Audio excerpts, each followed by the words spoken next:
और चैत्र नवरात्र का छठा दिन है और आज मां कात्यायनी की पूजा हो रही है। छठे दिन मंदिरों में श्रद्धालुओं की भीड़ उमड़ी है और देवी मंदिरों में जयकारों की गूंज सुनाई दे रही है। बता दें कि मंदिरों में आस्था का सैलाब उमड़ा हुआ है। तो चैत्र नवरात्र का छठा दिन है और आज मां कात्यायनी की पूजा हो रही है। बता दें कि छठे दिन मंदिरों में श्रद्धालुओं की भीड़ उमड़ रही है और देवी मंदिरों में जयकारों की गूंज सुनाई दे रही है। मंदिरों में आस्था का सैलाब उमड़ा हुआ सुबह से ही नजर आ रहा है।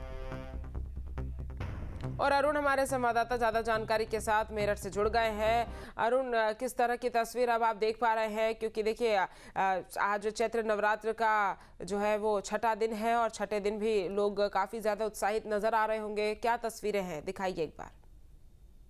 जी, सबसे पहले नवरात्रों की सभी जो माता के भक्त हैं उनको बहुत बहुत मंगल कामनाएं। और मां शक्ति के जो 9 रूपों का जिक्र किया जाता है उसमें से जो छठा रूप छठा है वो मां कात्यायनी रूप है, जिस रूप को शक्ति का, साहस का और भय से मुक्ति दिलाने का, साथ में न्याय दिलाने का और वरदान देने का जो रूप है वो कहा जाता है। आज उस शक्ति का दिन है। सवेरे से ही मंदिरों में लोग जो जा रहे हैं अपनी मान्यता के अनुसार पूजा अर्चना कर रहे हैं और अपने मन की जो कामना है वो भक्त अपनी मां से कर रहे हैं। हालांकि मौसम बहुत शांत सवेरे नहीं था, लेकिन उसके बावजूद भी लगभग 1450 मंदिरों में जगह जगह चल रही है, मंगल आरती चल रही है। और सवेरे से भक्त जो है अपने आराध्य के पास अपने मन में जो उन्होंने बात रखी है, जो उनकी मनोकामनाओं से लेकर पूछ रहे हैं, कात्यायनी के लिए बात को जो है वो किंवदंतियों में बड़ी कही जाती है कि जब भगवान श्री राम विजय करने के लिए चले थे तो ऋषियों के द्वारा उन्हें बताया गया कि जो रावण है वो बहुत ज्यादा बौद्धिक रूप से मजबूत है, बलशाली है। अगर आपको उस विजय प्राप्त करनी है तो मां कात्यायनी को आपको प्रसन्न करना होगा। उसी दौरान समुद्र के पास भगवान श्री राम ने मां कात्यायनी को प्रसन्न किया और मां कात्यायनी ने अपना रूप दिखाकर उन्हें ये वरदान दिया कि वो लंका पर विजय प्राप्त कर लेंगे। जी, और दूसरा जिक्र किया जाता है मां कात्यायनी को लेकर, उनका जो एक नाम है महिषासुर मर्दिनी भी है।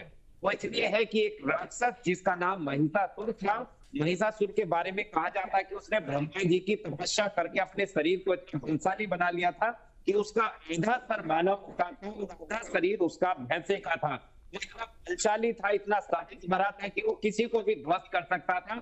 एक बार उसने इसी प्रकार से जो स्वर्ग है उस पर कब्जा कर लिया था, जिसके बाद सभी देवता बहुत परेशान उठे। सभी देवता ने ब्रह्मा विष्णु महेश के सामने ये समस्या रखी।